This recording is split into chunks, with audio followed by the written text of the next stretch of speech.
တန်ဇတ်တွေကိုအားပေးရင်လေးလာရင်အားပေးနေကြတယ်မိဘပြိတ္တပေါင်းတို့ခင်ဗျာသမင်းစားဖို့စာရေးတာမဟုတ်ပဲစာရေးဖို့သမင်းစားနေတယ်ကျွန်တော်နိုင်လင်းဒီတခါရေးသားတင်ဆက်လိုက်တာကမိခင်များသိတာရင်ဟုတ်ကဲ့ခင်ဗျလုတ်ပင်ဝင်ရထားပြီးတော့တာဝန်မကျေတဲ့အမှုပညာသမားတွေထဲမှာကျွန်တော်မပါဘူးဆိုတာကျွန်တော်ရေးသားတင်ဆက်ခဲ့တဲ့အတန်ဇတ်တွေအားလုံးကတက်တည်ခံနေပါလိမ့်မယ်အခုလည်းပဲပရိသတ်ပြည်သူများပေါ်နိုင်လင်းဘလောက်လေးစားတယ်ဘလောက်တာဝန်ကြီးတယ်ဆိုတာဒီအတန်ဇက်ကတက်တည်ခံပါလိမ့်မယ်ခင်ဗျာနားဆင်သုံးသပ်ကြည့်ကြပါဦးခင်ဗျာ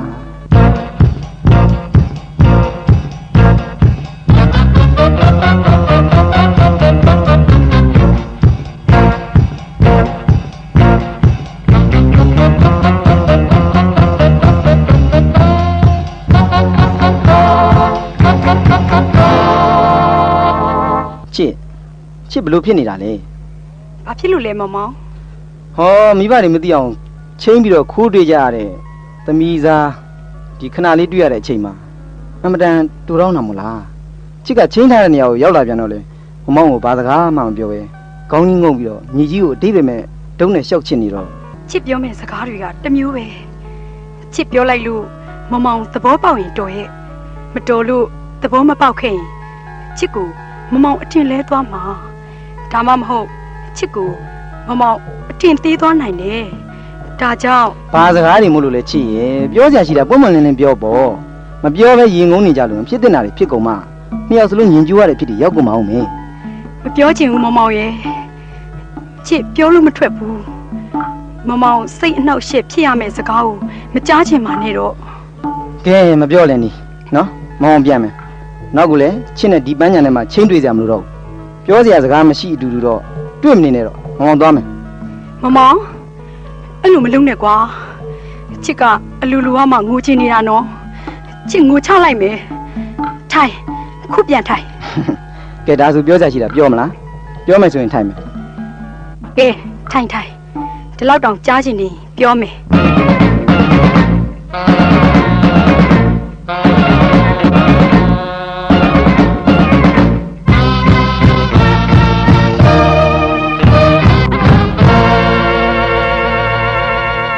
အိမ်မှာအခြေအနေတွေကတမျိုးပဲဖြစ်နေတယ်ဘလို့ဖြစ်နေလို့လဲမောင်မောင်နဲ့ချစ်နဲ့သမီးစားဖြစ်နေတဲ့ကိစ္စကိုမမေကိုဘယ်သူသွားပြောလဲမသိဘူးမမေကချစ်ကိုမေးလာဆန်းလာလုပ်နေတယ်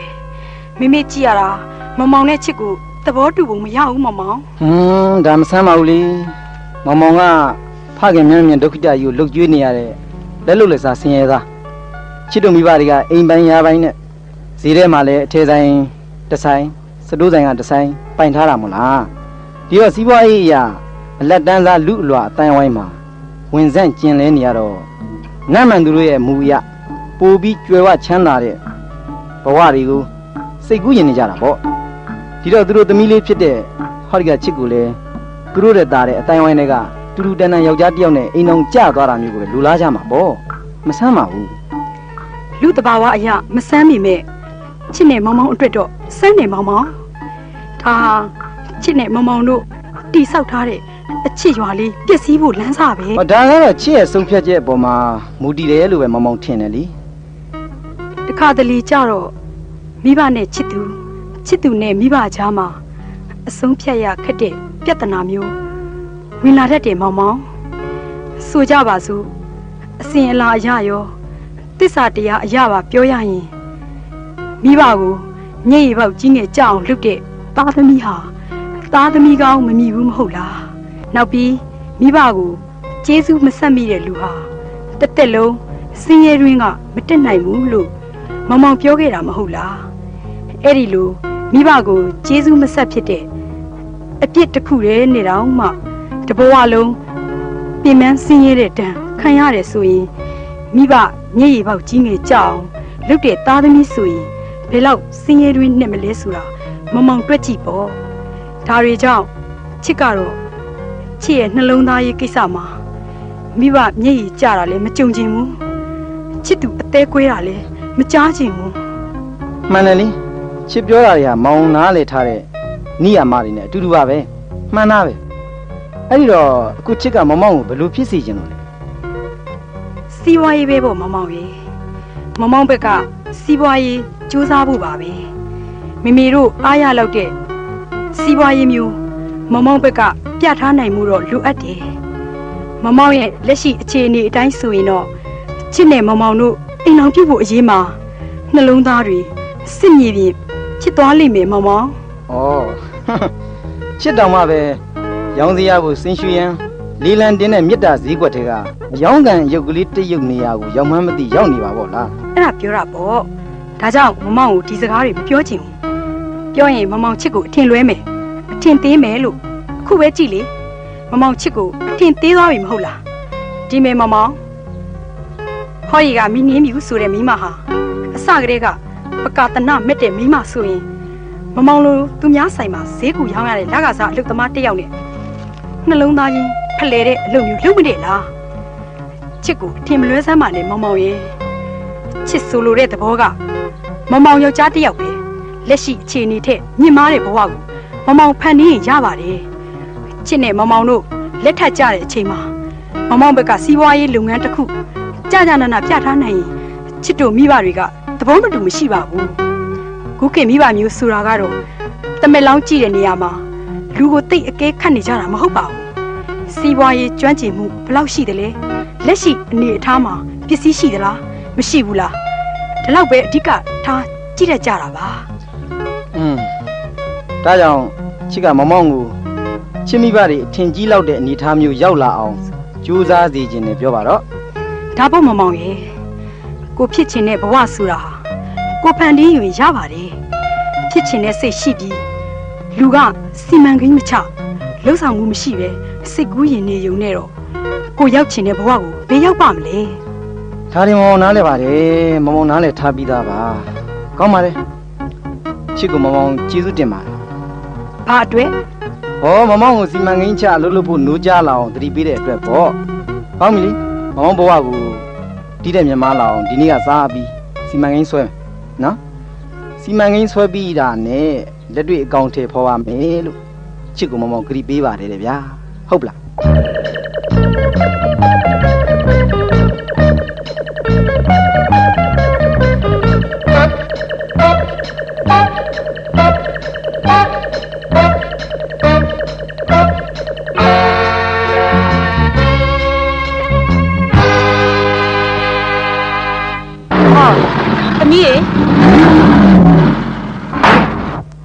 သမီး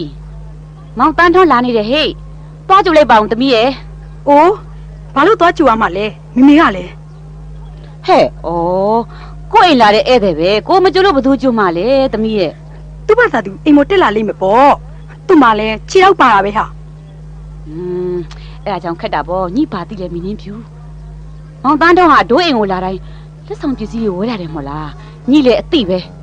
ဟိုမှမတွေ့ဘူးလားအထုပ်တွေအပိုးတွေတပုံကြီးနဲ့သူတယောက်တည်းမနိုင်မနှင်းကြီးဖြစ်နေတာကိုညိမမြင်ဘူးလားသွားပါသွားကြည့်လိုက်စမ်းပါသမီးရဲ့ငါသမီးကလိမ့်ပါပါတယ်ကွယ်အိုးမိမိကလည်းဒိတ်ပဲမရှိတာယောက်ျားဧည့်သည်တယောက်ကိုသမီးမင်းပြူကသွားကြည့်ရမတဲ့လားမိမိတို့မိတ်ဆွေပဲမိမိသွားကြည့်လိုက်ပါလားမလီဩဒီကလေးမနဲ့နော်အကင်းမပတ်လိုက်တာအလိုက်တာလဲလွန်ပါရောအန်တီရေအန်တီဟေးဒါရီမောင်တန်းထွန်းရေဝင်လေကွယ်ဟောအထုပ်တွေအပိုးတွေကလည်းများလာကြည်လားပေးအန်တီကူးတယ်ပေးပါမယ်။အော်မနှင်းမြူတယောက်လည်းမတွေ့ပါလား။ဘဲသွားနေတယ်လေအန်တီ။သမီးလားသမီးရှိပါတယ်အိမ်မော်တက်မှာဘာလုပ်နေလဲမသိပါဘူးကွယ်။သမီးရေဟဲ့သမီးဟဲ့မင်းင်းဖြူဟောဒီမှာမောင်တန်းထွန်းရောက်နေတယ်ဟေ့ဆင်းခဲ့ပါဦးသမီးရဲ့ကဲရော့အန်တီဟောတာကစင်ကာပူကကျွန်တော်ဝဲလာတဲ့ပစ္စည်းတွေ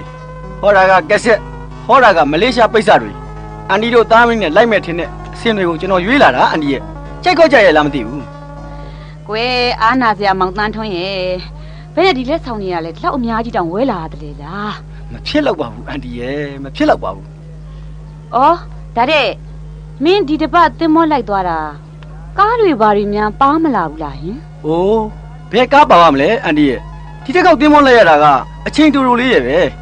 ကားဝယ်တယ်ဆိုတာကလေနှစ်နဲ့ချီးပြီးသွားရတဲ့အခောက်ကြမှာဝင်နိုင်တာအန်တီရဲ့ဟုတ်လား အန်တီကနားမလဲပါဘူးကွယ်ဒါပေမဲ့ဒီတစ်ခေါက်နိုင်ငံသားကအပြန်မှာ TV တစ်လုံးတော့ပါလာတယ်စိတ်ကမ်းမှာပဲအယောင်းဝဖြစ်သွားတယ်အန်တီယာဟိုဟုတ်လား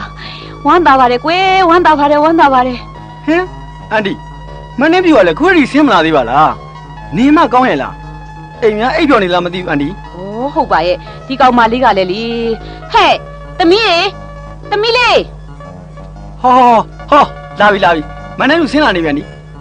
မလီမင်းင်းပြူရဲ့ငါသမီးရတယ်ခေါ်တာမကြားဘူးလားခေါ်မကြားအော်မကြားနေများအိပ်ပျော်နေသလားလာပါဦးသမီးရဲ့ဟောဒီမှာမောင်တန်းထောင်းကသမီးလေးတွေ့လေမလေးရှားကပိတ်စာတွေဝဲလာတယ်လေအပွင့်လေးတွေကလှကလှနဲ့လာကြည့်စမ်းပါဦးသမီးရဲ့သမီးမလို့ချင်ဘူးမေပဲဝေးလိုက်ပါဟိုမင်းဖြူကလည်းကွာအန်တီတွေကတတ်ပါပါတယ်အန်တီတွေရောမင်းဖြူလေးအတွက်ပါဝေးလာတာပါမင်းဖြူရဲ့မင်းဖြူကကက်ဆက်ကောင်းလိုချင်တယ်ဆိုလို့လဲဟောဒီမှာဗျာစင်ကာပူကဝဲလာတဲ့ကက်ဆက်လေစတီဒီယိုဆဲမင်းဖြူရဲ့နေပါအောင်ကိုတန်ထွန်းကျမကက်ဆက်ကောင်းလိုချင်တယ်လို့ရှင့်ကိုတခါမှမပြောဘူးပါလားဟဲ့သမီးမမေကိုသမီးပြောလို့မမေကမောင်တန်းထွန်းကိုပြန်ပြောမိတာပါသမီးရဲ့ဘာဆိုင်လဲမမေရဲ့သမီးကက်ဆက်လိုချင်တယ်ဆိုတော့ကိုပစံနဲ့ကိုဒီတခါကက်ဆက်ဝင်ရင်ကောင်းဝယ်ရမယ်လို့ပြောတာပါသူများတကထောက်ပတ်နဲ့ကက်ဆက်လိုချင်တယ်လို့ပြောတာမဟုတ်တာဒီမဲ့ကိုတန်းထွန်းအဲ့ဒီရှင့်ကက်ဆက်ကိုရှင်ပြန်ယူသွားပါကျမတို့မှာနားထောင်မှုအချိန်လည်းမရှိပါဘူးမင်းဖြူရဲ့ကျွန်တော်ကစေနာလက်ဆောင်ပေးတာပါရှင်စေတနာထားရအောင်ကလည်းကျမတို့တိမ်လုံးမှာရှင့်ကိုကျေးဇူးပြုဘူးတဲ့လူတယောက်မှမရှိဘူးဟဲ့သမီးဒီလိုမပြောနဲ့လေကောင်မလေးကတဲခက်ပါလားကဲမောင်တန်းထွေးအန်တီတောင်းပါပါတယ်ကွယ်ရပါတယ်သမီးလေးကငယ်လဲငယ်ဘဝအတွေ့အကြုံကလည်းနှူးသေးတယ်ဆိုတော့စကားမပြောတတ်သေးဘူးကွယ်အရွယ်ကလည်းငယ်သေးတယ်မဟုတ်လားကွယ်မေသမီးဈေးရဲသွားတော့မယ်ကိစ္စမရှိပါဘူးအန်တီကျွန်တော်သဘောပေါက်ပါတယ်ကျွန်တော်စိတ်လည်းမဆိုးပါဘူးဒီလိုပဲပေါ့လေပြောမဲ့သာပြောနေရတယ်မင်းဖြူလေးကကူမှခလေးတာပဲရှိသေးတယ်မို့လားအသက်က20ဆိုတော့ဒီရွယ်ဟာဘာနာလဲဦးမလဲအန်တီရဲ့ဘာနာလဲဦးမလဲခုခေတ်ကာလသားသမီးတွေများတော်တော့ကိုပြောရခက်ပါတယ်ကွယ်သမီးကိုလေမောင်တန်းထွန်းကွယ်ရကြမှာအန်တီဆုံးမှာပါဦးမယ်ဒီလိုပေါ့မောင်တန်းထွန်းရဲ့လက်ဖက်ကောင်းစားခြင်းပလောင်တောင်တဲ့နှီးရမှာပေါ့ကွယ်မဟုတ်ဘူးလားမောင်တန်းထွန်းဒီလိုဟဲ့ပေါ့ကွယ်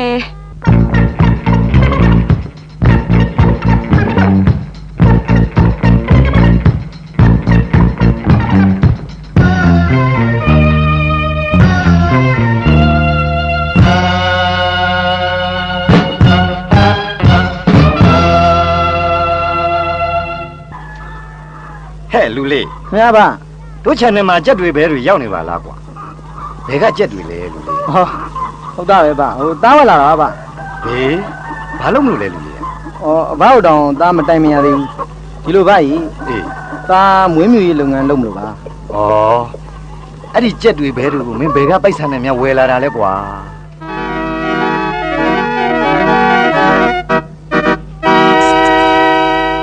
ပတ်စံကတော့ဒီလိုပဲပေါ့ချစ်ရဲ့မောင်စုထားတဲ့ငွေ450နဲ့စရင်းရတာပေါ့ဒါဆိုအဲ့ဒီငွေ450နဲ့ပဲငွေမြူရေးလုပ်ငန်းစလုပ်တယ်ပြောပါတော့အရင်နေ့ကနဲနေတော့နောက်ထပ်ဘဲအကောင့်30နဲ့ကြက်ပေါက်စာလေးတွေကအကောင့်စိတ်ထက်ဝယ်ဖို့အတွက်တခြားတငယ်ချင်းပေါင်းသင်းနေစီကဒိုတဲ့ငွေကိုအတိုးနဲ့ထပ်ချီရတာပေါ့အခုတော့တော်တော်ဟန်ကျသွားပါပြီကြက်ကအားလုံးပေါင်း35កောင်ဘဲကအကောင့်50ရှိတယ်ဒါဆိုမမောင်မွေးမြူရေးလုပ်ငန်းမတည်မှုပြီးပြင်းနေပါပြီတိုးပေါအောင်ကတော့မမောင်အရေးချင်းနဲ့ပဲဆိုင်နေအောင်မြင်ပါစေလို့တော့ဆုတောင်းပါတယ်မမောင်ရဲ့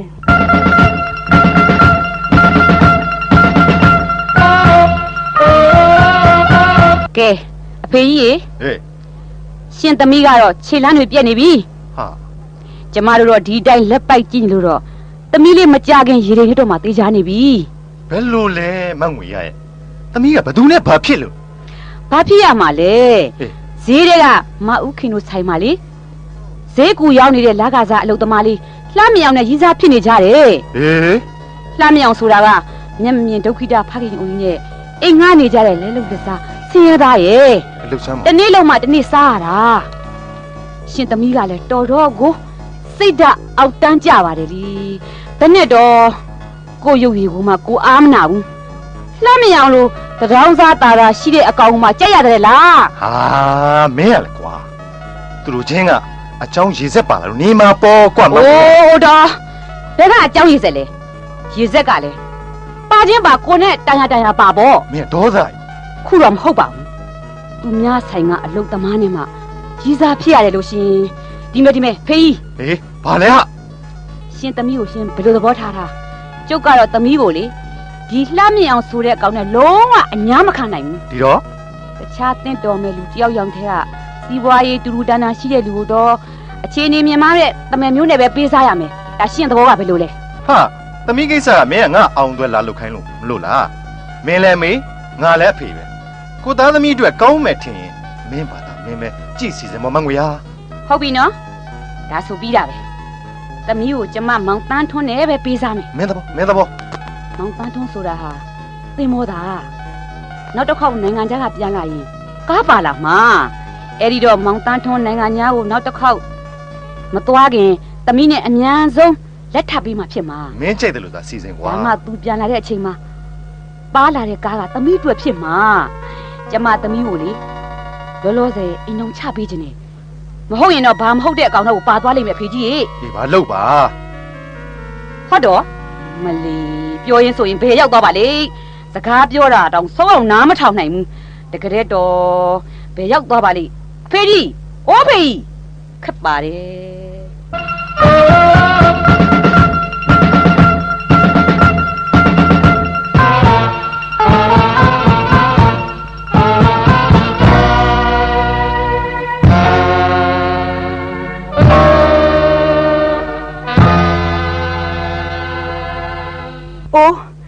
အတိတ်ပဲမရှိတာမမေကလည်းဒီလိုကြီးစွတ်မလုပ်ပါနဲ့ဟဲ့မိဘကကောင်းစေခြင်းလို့နတ်ပြည်တင်တာကိုညီကမြင့်နေဆိုပြီးခုံချအောင်မလို့လားအခုငါစီစဉ်တဲ့ကိစ္စတွေအားလုံးဟာညီကောင်းစားဖို့အတွက်ကြီးပါပဲငါ့ဖို့တပြားသားမှမပါဘူးမင်းင်းဖြူဒါပေမဲ့သမီးကတစ်သက်လုံးပေါင်းရမှာမမေသမီးမကိုတန်းထုံးကိုမကြိုက်တာပဲကိုမနှစ်သက်တဲ့သူကိုသမီးဘယ်လိုလုပ်ယူနိုင်မလဲမမေနည်းနည်းပါးပါကိုချင်းစာကြည့်ပါအောင်ဟောဘာလဲညီကငါနဲ့ညီအဖေလက်ထပ်ခဲ့တဲ့ကိစ္စကိုထည့်ပြောခြင်းတဲ့သဘောလားဟုတ်တယ်လေမမေတော်မှမမေချစ်တဲ့ဖေဖေနောက်ကိုခိုးရလိုက်ပြေးခဲ့တာမဟုတ်လားမမေတုန်းကတော့မှမိဘတွေစီစီနဲ့သူကိုမယူခိုင်းခဲ့ပဲနဲ့အခုသမီးကြမှာဘာဖြစ်လို့စွတ်တင်ပေးစားခြင်းနေရတာလဲဟဲ့ငါတုန်းကမိဘပေးစားတာမယူခဲ့မိလို့နောင်တရခဲ့ရတယ်လေဒါကြောင့်ညီကိုငါလိုနောင်တမရစေချင်လို့ပြောနေတာပေါ့ငါတော့ကလည်းအချစ်ကိုဦးစားပေးခဲ့မိလို့အခုလိုဈေးထဲမှာဆိုင်ဖွင့်ထိုင်းနေရတဲ့ဘဝမျိုးရောက်ခဲ့ရတာပေါ့မိဘပေးစားတဲ့လူကငါယူခဲ့မိရင်လေအခုလောက်ဆိုရင်ဟောဒီကမိငွေရတော့ဘုံမှုတော်ကြီးဘဝနဲ့ညိတ်နေပြီကားတဝီဝီနဲ့အိမ်မှာအသေးခံအပြည့်နဲ့ဘာမှဈေးထွက်ရောက်မှုမရှိဘူးချစ်တာလေးတစ်ခုတည်းဦးစားပေးခဲ့ပြီလို့ငါအခုဈေးတဲ့ဘဝရောက်ခဲ့ရတာပေါ့အေးဒါဆိုရင်မမေဖေဖေကိုကြွားပြီးအဲ့ဒီဘုံမှုကြီးဖြစ်သွားတဲ့ဦးဝင်းတင်နဲ့ပေါင်းပေါ့ဟဲ့မင်းင်းဖြူမဖြစ်နိုင်တာတွေကိုမပြောပါနဲ့အေးဒီလောက်အရေးတွေတွန့်အယိုးတွေပေါ်နေတဲ့အရွယ်ကြီးကြမှာဟိုဟာကိုလက်ခံမလဲလားဟဲ့သူ့မှာသားနဲ့မရနဲ့ဒါဆိုလဲမမေမကျင်းနဲ့ပဲခွဲဖို့အတွက်သမီးကိုမဲဆွဲမနေနဲ့သမီးကတော့ယောက်ျားယူရင်ကိုချစ်တဲ့သူကလွဲလို့ဘယ်သူမှမယူဘူးအိမ်တော်ရေးတစ်ခုမှာသူ့ရောကိုရောအပြန်အလှန်နှစ်ကာချေးမှပေါင်းရတာအတိတ်ပဲရှိတာလက်ရှိပတ်စံရှိတာနဲ့တခုတည်းကိုကြည့်ပြီးမချစ်ပဲယူလိုက်ရင်မိမိသမီးနေ့စဉ်နဲ့အမျှစိတ်ဆင်းရဲနေရမှာပေါ့မလေးမထင်ပါနဲ့အေးမထင်ပါနဲ့ယောက်ျားနဲ့မိန်းမဟာချစ်လို့ပဲညာညာမချစ်ဖဲနဲ့ပဲညာညာကြာတော့တန်ရောစဉ်ဖြစ်သွားတာကြီးပါပဲအေးကိုကမချစ်ပေမဲ့သူကချစ်ရင်အိမ်နောင်ကြီးဆိုတာမသားစရာအကြောင်းမရှိပါဘူးအေးမောင်တန်းထွန်းဆိုတာကလည်းသမီးကိုချစ်ရှာတာပဲအိုးသူချစ်ပေမဲ့သမီးမသူ့ကိုမနှိမ့်ညွတ်တာပဲဟဲ့မလေးညီမညာသေးလို့ဒီစကားပြောနေတာပါယူလဲကြည့်ပါဦးဟဲ့ညာပြီးလို့3ရက်မပြည့်ခင်မှာပဲညီသူ့ကိုချစ်သွားမှသိကြပါတယ်ယောက်ျားတို့အကြောင်းပေါင်းပြီးမှကောင်းမကောင်းသိမှာပေါ့သမီးရဲ့သမီးပေါင်းမဲ့ကြည်စမ်းပါဦးယောက်ျားများ မချစ်လောက်စရာမရှိပါဘူးအေးညားသွားတော့လဲစွဲသွားတာပါပဲဘာချစ်တယ်လဲမမင်းနဲ့ချစ်ပြီးရင်လဲချစ်ချင်ရင်နဲ့ချစ်ရင်နဲ့လဲညားလို့15ရက်လောက်လဲကြားရောချစ်ယုံနေမကဘူး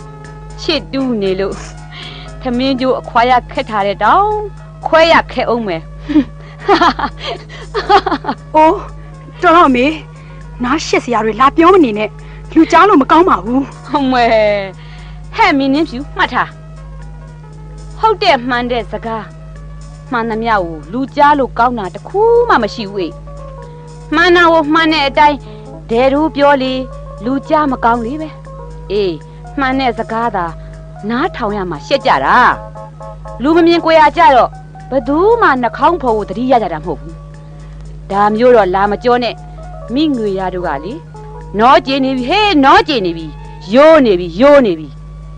ညီကအခုမှလူလှုပ်ဖို့ကြံငါရှိသေးတာဒီမအေလှုပ်တဲ့လူကလောကကြီးအကြောင်းလူအကြောင်းငတ်နေပြီနားလေတဲ့လူကနားမလဲသေးတဲ့ညီကိုစေရနာနဲ့ပြောပြနေတာဘာလဲအချစ်ဆိုတာဘာကိုအချစ်ခေါ်တာလဲတယောက်ကိုတယောက်မတွေးရမနေနိုင်တာကိုအချစ်ခေါ်တာလားအတူတူနေခြင်းနဲ့အဆင့်အထိတန်ရောစဉ်ဖြစ်နေတာကိုအချစ်ခေါ်တာလားအေးညီတို့လူငယ်တွေအဖို့ရမှာတော့အချစ်ကိုအထင်ကြီးကြကိုးကွယ်ကြမှာပေါ့ငယ်တုန်းတော့အချစ်ကိုတန်မိုးရှိတယ်ထင်နေကြအောင်မှာပဲဘယ်အသွက်ရလောက်မှအချစ်ဆိုတာအလကားပဲလို့ညီသိမယ်ထင်မလဲအေးမသိရင်မှတ်ထား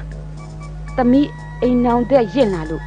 ခလေးတွေတပုံတစ်ခေါင်းကြီးနဲ့စီးပွားရေးလုံးမရတဲ့အချိန်ကြမှညီအချစ်ရဲ့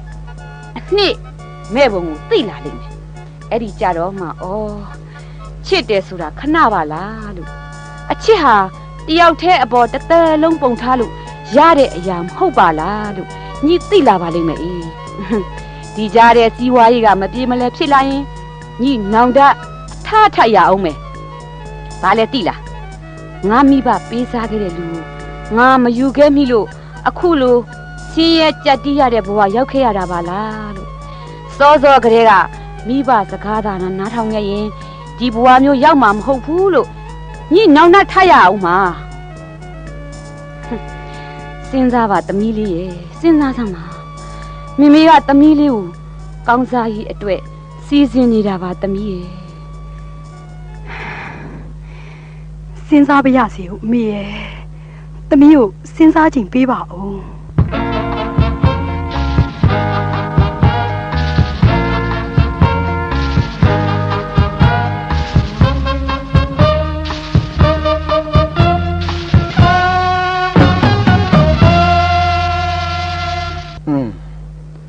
ဒါဆိုရင်ဒုနှစ်ယောက်ရဲ့အချစ်ရွာလေးတပုံအဝိုင်းခံရပြီပေါ့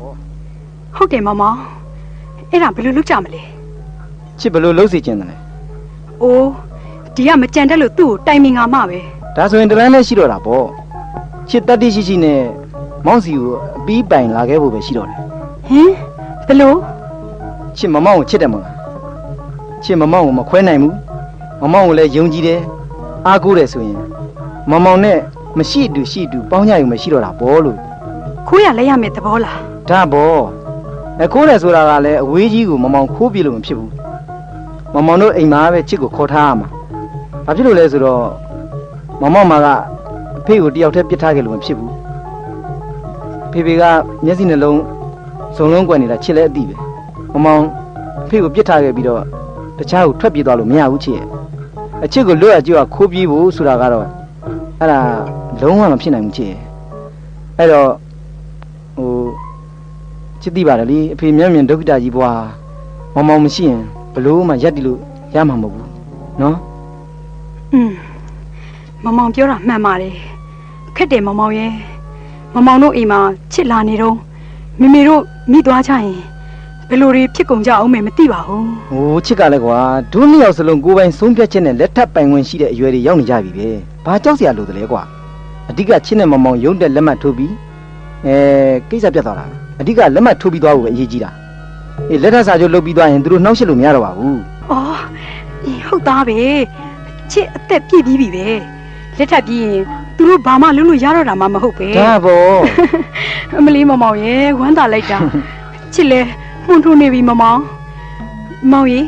အိမ်ကသူ့ကိုသဘောကျတဲ့လူနဲ့စွတ်အတင်းလက်ထပ်ဖို့စီစဉ်နေကြတော့ချစ်မမောင်နဲ့လွဲမှာစိုးရင်ပြီးဘာလို့လို့မှမသိဖြစ်နေတယ်အရေးကြောင်းဆိုဒီလိုပဲဖြစ်တတ်တယ်အဲ့ဒါမျိုးဟုတ်သားပဲလက်ထပ်ပြီးမှတော့ချစ်ကိုမမောင်ပိုင်သွားပြီပဲမမောင်အိမ်မှာပဲနေနေဘယ်မှာပဲနေနေချစ်ဟာမမောင်ရဲ့ကာမပိုင်မယားဖြစ်သွားပြီပဲဟာဒါပဲပေါ့လက်ထပ်ပြီးသားကိုသူတို့လာနှောက်ရက်ကြည့်ပါလားမမောင်ကတရားဆွဲပြလိုက်မှာပေါ့ပြောတယ်မမောင်ကြီးချစ်သိပ်ပြောသွားပြီကဲမမောင်ချစ်သွားတော့မယ်ဈေးဝယ်ဖို့ဆိုပြီးထွက်လာတာခုဘာဟင်းချက်စီအားမှငိုရသေးဘူးအင်ကလည်းချစ်ကိုသိပ်အလစ်မပေးချဘူးနောက်ပြီးချစ်မှတ်ပုံနေလဲမိမိကသူ့တိတာတဲ့ထည့်ပြီးတောက်ခတ်ထားတယ်မလီမှတ်ပုံနေမပါလဲအကြောင်းမပေါ့ချစ်ရင်နံပါတ်မှတ်မိပြီးတာပါပဲဒီအကြောင်းဆိုရင်မမောင်တို့အိမ်ကိုပြေးလာခင်တော့ချစ်နော်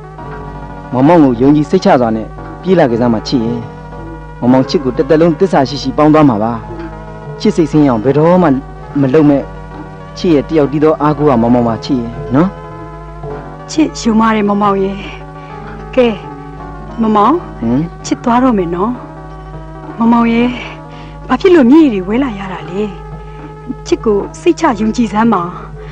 ချစ်မမောင်ကလွဲလို့ဘယ်သူ့မှလက်မထက်ပါဘူးသွားမယ်နော်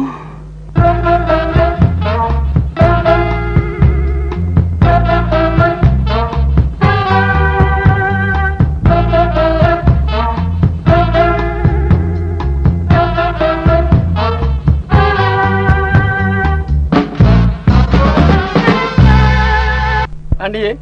ကျွန်တော်ကိုအန်ဒီခိုင်းထားတဲ့အလုပ်တွေအားလုံးပြီးခဲ့ပါပြီဟေးဟုတ်လားဒါဆို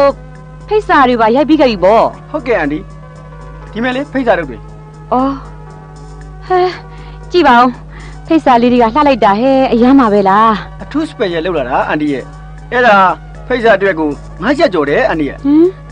စင်းမသေးပါလားမောင်တန်းထွန်းရဲ့ကဲရော့အန်ဒီမင်္ဂလာခေါင်းဝင်ပစ္စည်းဝယ်ဖို့အတွက်ရောမင်္ဂလာဆောင်မှာကုန်ကြမဲ့ဈေးအတွက်ပါအားလုံးပေါင်းငွေ3000အန်ဒီကိုကျွန်တော်အပ်ပါတယ်အန်ဒီကြိုက်လို့သာစီစဉ်လုပ်ကြပါတော့အန်ဒီအေးအော်ဖေးဘာလဲဟာမောင်ငွေရဟောဒီမှာ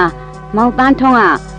မင်္ဂလာစရိတ်အတွက်ငွေ3000ကျမတို့အပ်တယ်ကဲပါကွာမင်းဘာသာမင်းကြည့်ပဲလှုပ်လိုက်ပေါ့ငါတော့ဒီကိစ္စကြီးဘာမှနားမလဲဟာသမီးလေးတောင်ဈေးသိမ်းပြီးပြန်လာပြီသမီးရေဟောဒီမှာဖိတ်စာလေးလာကြည့်ပါဦးစိတ်လှတာပဲသမီးရဲ့ဘယ်ကဖိတ်စာလဲဖတ်ကြည့်လေသမီးကိုတန်းထွန်းနဲ့သမီးတို့မင်္ဂလာဆောင်မှုအတွက်ဖိတ်စာကိုရိုက်ပြီးသွားပြီအေးလေမမေကိုဘသူကဂရိပေးသေးလို့လဲမမေရဲ့သမီးခွင့်ပြုချက်မရပဲအခုလိုဖိတ်စာရိုက်လိုက်တာတော့မမေမကောင်းဘူးသမီးပြောတာမှန်တယ်မမေမကောင်းဘူးမမေမကောင်းတာဟာလေသမီးကောင်းမှုအတွက်ပါသမီးကောင်းမှုအတွက်ပါဒီမှာကိုတန်းထွန်းရှင်ကိုကျမဖိတ်စာရိုက်ဖို့ဘယ်တော့ခွင့်ပြုလို့လဲရှင်ကိုလက်ထပ်ပါမယ်လို့ဘယ်သူကခေါင်းညှိလို့လဲမနှင်းပြူရဲ့ကျွန်တော်ဘယ်လိုများပြောရတော့မှာလဲဟဲ့သမီးမနှင်းပြူရှင်ဖေဖေမိဘတွေကသမီးကောင်းစားရေးအတွက်စီစဉ်နေကြတယ်ဆိုတာသမီးသဘောပေါက်နားလည်ဖို့ကောင်းပါပြီကွယ်နော်မိဘတွေမျက်နှာကိုအိုးမဲတုပ်ဖို့သမီးလေးမကြိုးစားပါနဲ့လားသမီးရဲ့သမီးမှာချစ်သူရှိတယ်ဖေဖေသမီးချစ်သူဟာဖေဖေတို့မေမေတို့ရှိမှာကိုတန်းထွန်းတင်တောင်းတယ်တင်တောင်းတယ်လို့တင်တောင်းနိုင်တဲ့နေ့သမီးဖေဖေတို့ဖွင့်ပြောမလို့စီစဉ်ထားပြီးသားပါသမီးချစ်သူရဲ့စီးပွားရေးမအောင်မြင်သေးလို့သမီးရဲ့အိမ်တော်ရေးကိစ္စကိုဖေဖေတို့အသိမပေးသေးပဲတားခဲ့တာပါဖေဖေ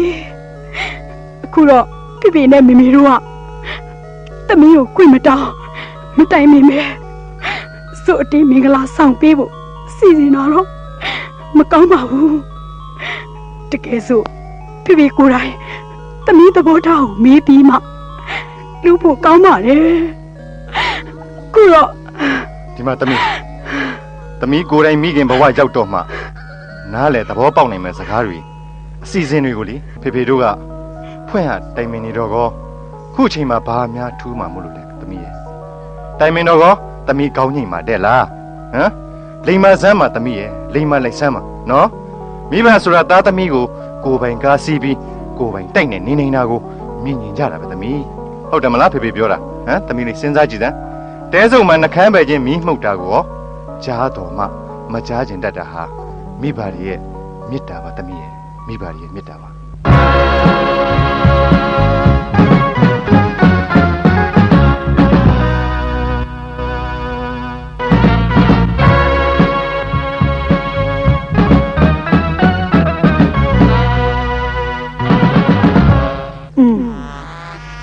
ည10 နာရီခွဲနေ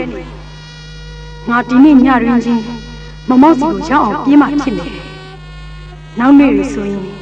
ငါအိမ်ကထွက်ဖို့ချောင်းမှာမဟုတ်တော့ဘူးဟုတ်တယ်အဝိအစားနည်းနည်းပါးပါးနဲ့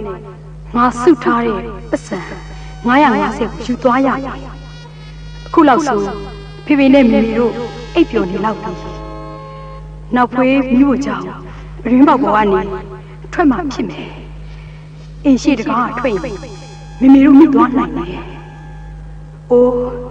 တွေးနေကြတယ်။အချိန်ရှိတော့ထွက်ပြေးမှာပဲ။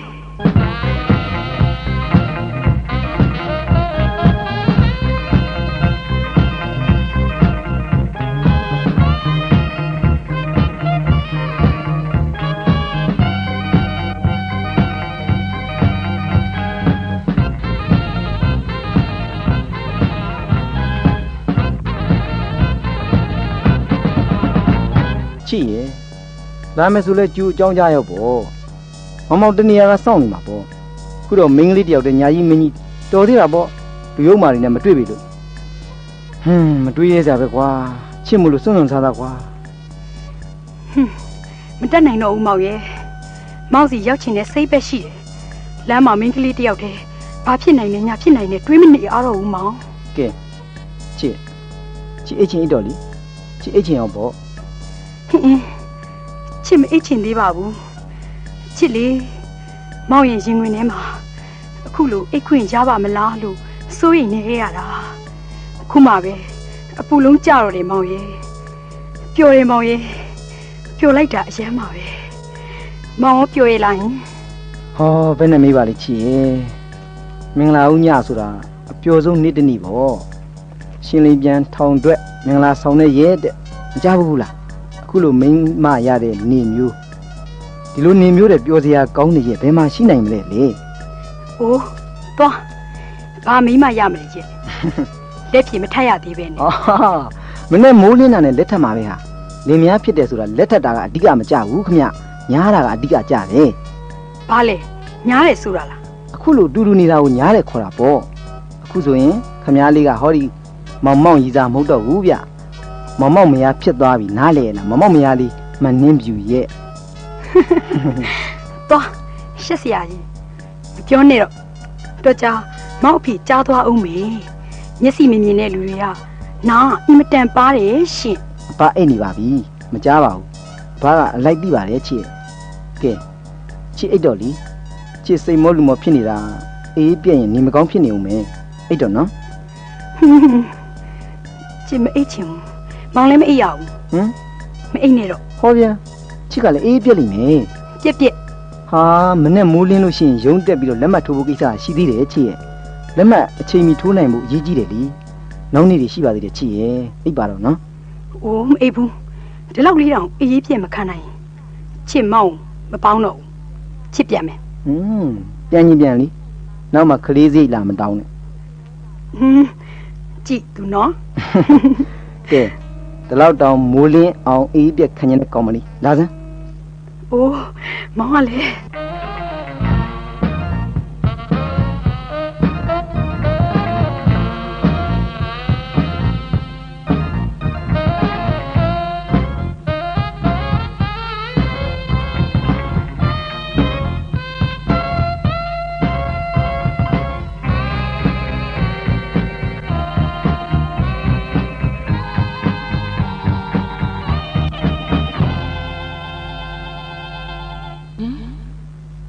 နောက်ပြီးပြင်းပေါက်တကားကြီးလေ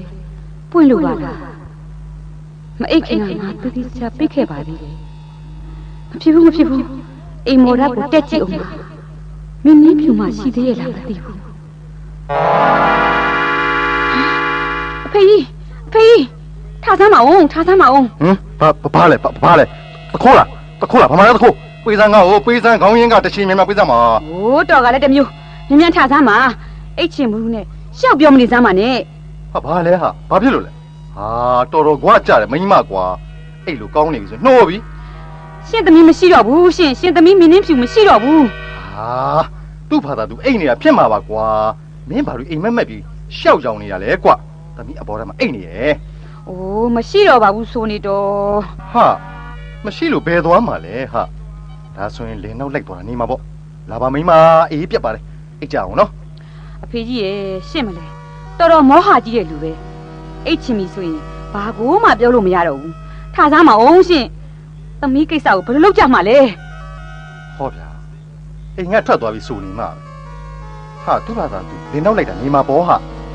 အိုးလင်းနောက်လိုက်လို့ဘယ်ဖြစ်ပါမလဲမောင်တန်းထွန်းနဲ့လည်းမင်္ဂလာဆောင်ဖို့ဝဲချမ်းပြီးဖိတ်စာလေးလည်းကမ်းတဲ့လောက်ကမ်းထားပြီးနေတာတော်ကြအချွတ်ဝဲကုန်တော့မှာပေါ့တော့အေးဟုတ်သားပဲငါလည်းခုမှသိရဟာလာမိမဒီကောင်မလေးသူကြီးစားလှမ်းမြောင်တော့လိုက်သွားတာဖြစ်မယ်အချိန်ကြီးလိုက်ကြမှာဖြစ်မယ်လှုပ်လေကွာမြတ်ဟာအောင်မိမလှုပ်ပါဟာဟိုးဘာလှုပ်ရမှာလဲရှင်ကလည်းအရင်မရှိအဖျားမရှိနဲ့ဟာသမီးသွားတဲ့နောက်အချိန်ကြီးလိုက်ကြရမှာပေါ့ဟာကဲလာနေဦးပတ်စံယူခဲ့ဦးမယ်ကဲရှင်ကလည်းလီမပြီးတော့ဘူးတခါထွက်ဖို့အရေးကြာလိုက်တာလွန်မာရောတခါတည်းဟိုမပြီးနိုင်တော့ဘူးဟာပြီးကျင်တိုင်းပြီးလို့ရမှာလေလားဟာသူပြီးကျင်တည်းမှပြီးမှာပေါ့ထွက်ဆိုလို့ဘာလို့လှုပ်ထွက်ရမှာနင်းပေါက်ကြီးကပိတ်ထားတာကိုကျုပ်ကဘယ်ပေါက်ပိတ်ထားလို့လဲဟိုတကားပေါက်လေတကားပေါက်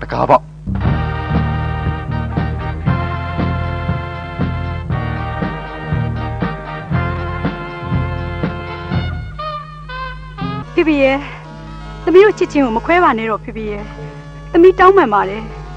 အေးသမီးကိုလည်းဖေဖေကတောင်းပန်ပါသမီးဖေဖေတို့တစ်လုံးတင်းလာခဲ့တဲ့ဂုံတိတ်ခါတွေလည်းငဲ့ပါအောင်သမီးလေးရဲ့တစ်ဖက်မှာကလည်းဖိတ်စာရေးကမ်းမှုပေးလိုက်ပြီသမီးလေးရဲ့ပြီးတော့မောင်တန်းတော်ပတ်စံတွေကိုမင်္ဂလာဆောင်အတွက်သုံးထားမိပြီသမီးဒီအတွက်ဖေဖေတစ်သက်လုံးကြုံခံဆက်လို့ရပြီမဲ့အဆက်တပွဲအကျိုးနဲ့ဖြစ်ရမယ့်ကိစ္စအတွက်တော့သမီးလေးငဲ့ကွက်တင်ပါလေကွယ်သမီးလေးဖေဖေတို့နဲ့ပြန်လိုက်ခင်နော်သမီးလေးမိမိတို့ရက်ကွက်ထဲမှာတခါမှတိတ်ခါမကြခဲ့ဘူးသေးပါဘူးသမီးရဲ့သမီးမဒီနေ့မနဲ့မိုးမလင်းခင်အိမ်ပြန်လိုက်မလာဘူးဆိုရင်မနဲ့မိုးလင်းတာနဲ့မိမိတို့ဟာသူများတကားတွေလက်ညှိုးထိုးပြီးရီးတံတွေကြားမှာမြင်ပါရတော့မှာပါသမီးရဲ့ဟုတ်ပါတယ်သမီးမြင်ပါကြရတော့မှာပါမမချစ်ဘယ်လိုလုပ်ရမလဲမမချစ်မမောင်နဲ့မကွဲနိုင်ဘူးမကျွန်တော်တောင်းပန်ပါတယ်ဦးနဲ့တော့ကျွန်တော်တောင်းပန်ပါတယ်ဦးတို့တိတ်ခါကြတာကလေထဲမှာ9လအတွင်းပြက်သွားမယ့်ကိစ္စကျွန်တော်တို့နှစ်ယောက်တော့ကတဘောအလုံးသီးယူနှလုံးတွေပြက်ပြုံးကြည်မွားရမယ်ဖြစ်ပါဦးရဲ့မောင်လှမ်းမြေအောင်ရဲ့ဦးအသေးသာတပ်ပလိုက်ပါတော့ကွာမင်းအသေးသာတပ်ပလိုက်ပါတော့မင်းနဲ့ထဲကငှက်ကြီးအောင်သားနဲ့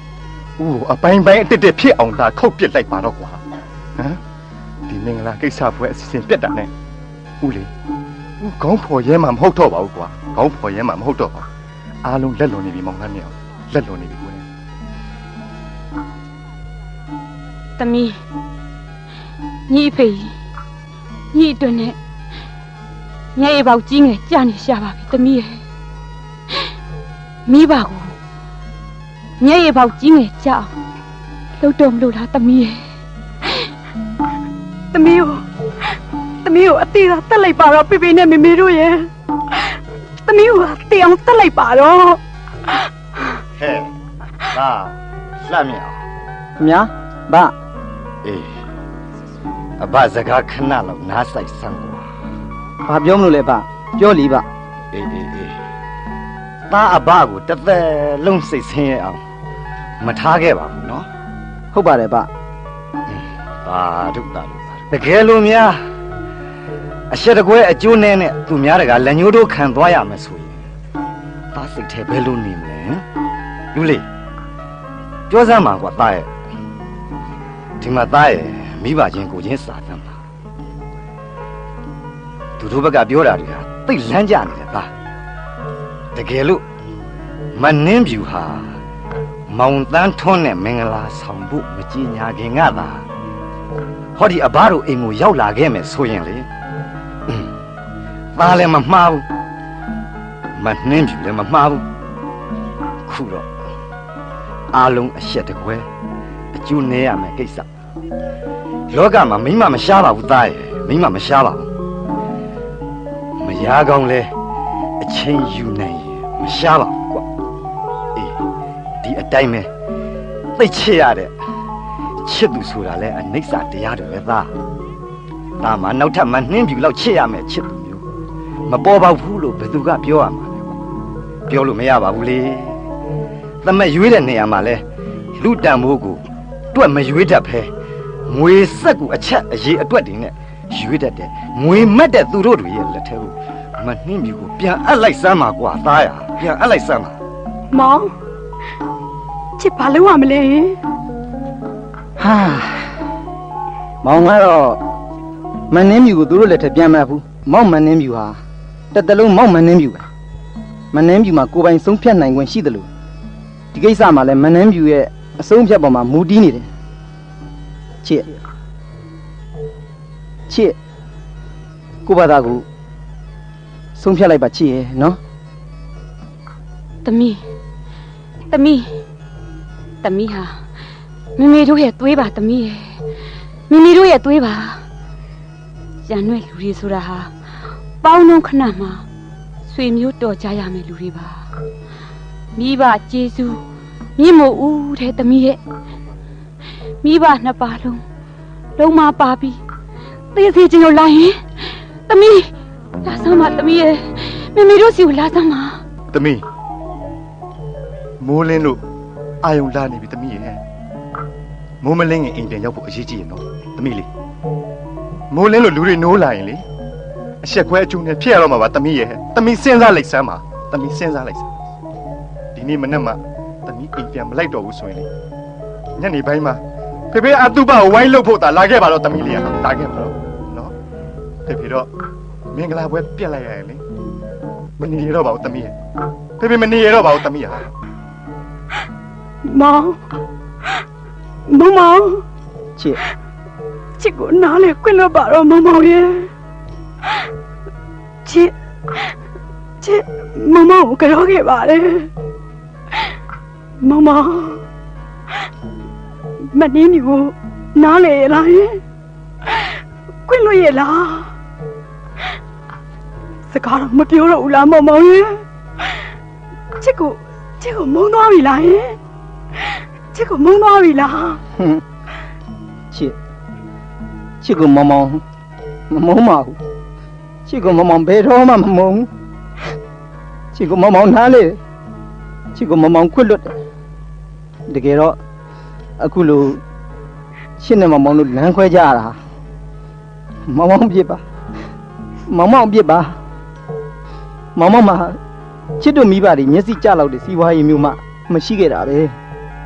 ဆင်းရဲနေတာကိုကမမောင်ပြစ်ပါချစ်ရဲ့မမောင်ပြစ်ပါဆင်းရဲဖြစ်နေတာကိုကမမောင်အပြစ်လို့သာမှတ်လိုက်ပါတော့ကွာတကယ်ချင်းကိုချစ်သူကောင်းစားရေးအတွက်နင့်နာခံရမှာပေါ့မမောင်နင့်နာခံပါမယ်ကိုချစ်သူကောင်းစားရေးအတွက်မမောင်အသေးနှလုံးနေကိုမီးလောင်လိုက်သွင်းလိုက်ပါပြီချစ်ရဲ့မီးလောင်လိုက်သွင်းလိုက်ပါအိုးမောင်ရဲ့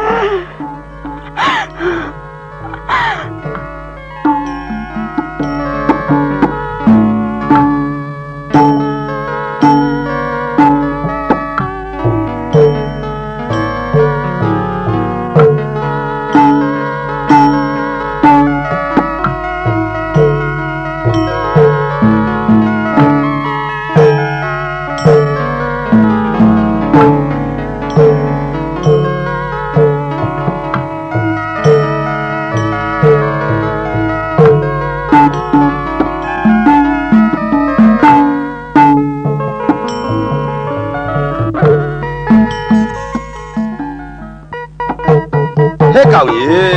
တန်ငယ်မင်းဒေါ်ငွေရတော့မိသားစု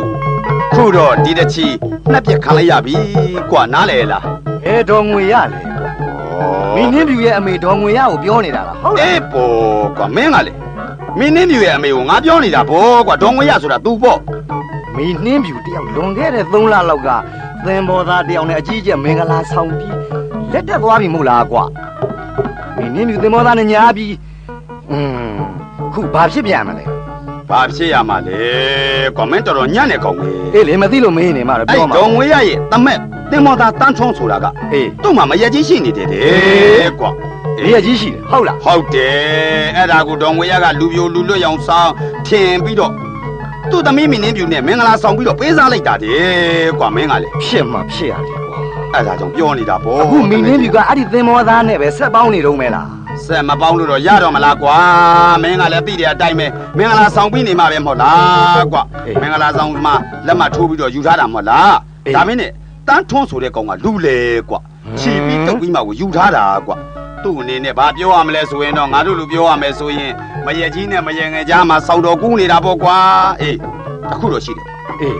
မချသေးခင်ကတန်းထွန်းရဲ့မရက်ကြီးဆိုတာကမန္တလေးကနေလိုက်လာတယ်ကွာအဲ့ဒါကွာဒေါ်ငွေရတို့နဲ့ယာနေဖြတ်လိုက်ကြတာရက်ွက်ထဲမှာတဟိုးကြော်နေတာမင်းနားမကြားဘူးလားကွာမင်းကလေဘယ်သိနိုင်မှမလဲကွာရန်တွေ့ုံတွေ့တယ်ဆိုတော်သေးတာပေါ့ဒေါ်ငွေရတို့သမက်ရွေးလိုက်ပုံကတော့ကွာအံ့ပါရောကိုသမီးပြိုနုနုထွတ်ထွတ်ကလေးများမရင်ငယ်ဘဝအရောက်ခံရတယ်လို့မင်းပြောတဲ့စကားသိမှန်တာပေါ့တငယ်ချင်းကအဲ့ဒါဒေါ်ငွေရတို့ငွေကိုမြင်ပြီးတော့သမက်ရွေးလိုက်တာလေကွာငါဇာသာမြင်ပြီးတော့ငါချိတ်ကိုမမြင်တော့ဒေါ်ငွေရတို့ရဲ့ဘဝတွေးပြီးတော့ငါတနာလိုက်တာကွာ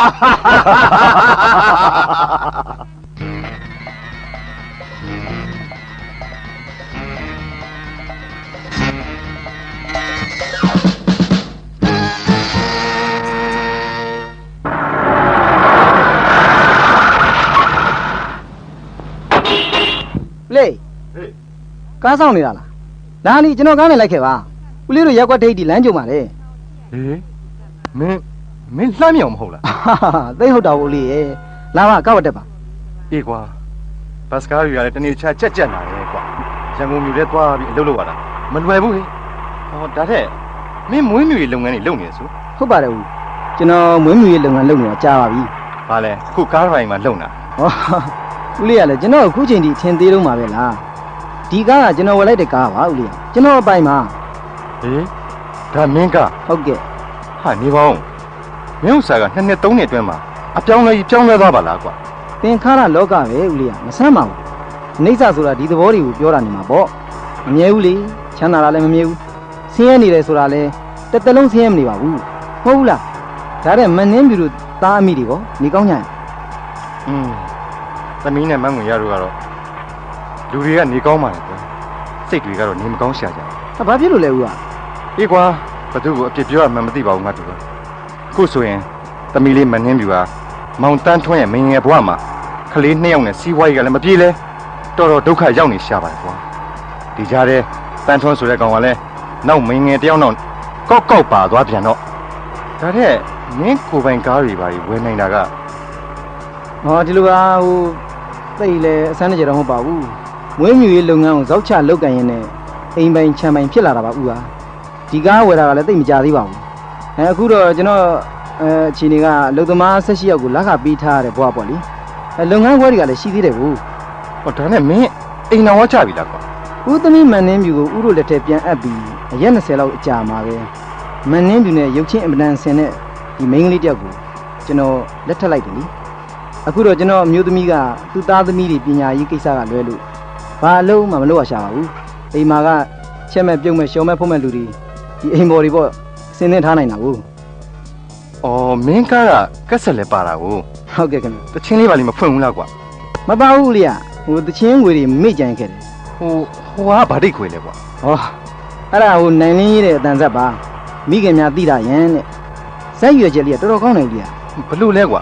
ဟောမိခင်တွေကိုသတိပေးထားတာပါသမက်ရွေးတဲ့အခါမှာလက်ရှိဆင်းရဲတဲ့လူကိုထာဝရဆင်းရဲနေပါပဲလို့တရသေးတစ်ထစ်ချမတွက်ကြဘူးလူငယ်တိုင်းအညွန့်အတက်တင်နေဆိုတာကိုမမေ့ကြဘူးသတိပေးထားတာတပြိုင်နက်တီးမှာပဲ ဒီသမက်လောင်းရဲ့ဗီဇစရိုက်ကိုလေ့လာပြီးမှသမီးနဲ့ပေးသားကြဖို့လူကိုအဓိကထားလေ့လာရွေးချယ်သင့်ကြောင်းဒါလေးပေါ့ဦးကဟောဘာလဲဦးလေးနားထောင်နေလို့လားဟိုနားထောင်နေယူသားလေးဦးလေးကြောက်ပါဟိုဒေါက်တာငွေရဟိုဒီတိတ်ခွေလေးကျွန်တော်ကလက်ဆောင်ပေးလိုက်တယ်လို့ပြောပြလိုက်ပါနော်နေပါစေကွယ်ဦးမယူရရစီနဲ့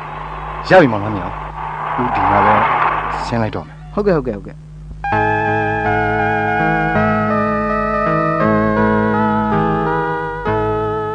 ရှိလေးတွေကိုအတိပေးဝေခြင်းအရာရာလင်းနှံထားတဲ့အော်မဖြစ်ကြစေခြင်းအနေစုပ်ပေးမဲ့ရွှေထုတ်တဲ့မြတ်ဘဝလို့ပေါ်ရရွှေမုတ်ကျဲထဲရနောက်ချီခံရွှေရှိတဲ့ဘုရားမကြီးညူခြင်းဝေမရှိတဲ့သားငွေမရှိတဲ့သားမို့လူရမဝေ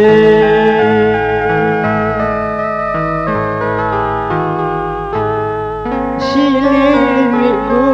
အတိပေးဝေခြင်းအရာရာလင်းလန်းထားတဲ့မဖြစ်ကြစေခြင်းအနေစုပ်ပေးမဲ့ရွှေထုတ်တဲ့မြတ်ဘဝလို့အပေါ်ရရွှေမုတ်ကျဲအထက်ကနောက်ချေခံရွှေရှိတဲ့ဘုရားမကြီးညူခြင်းဝေမရှိတဲ့သားငွေမရှိတဲ့သားမို့လူရမဝေ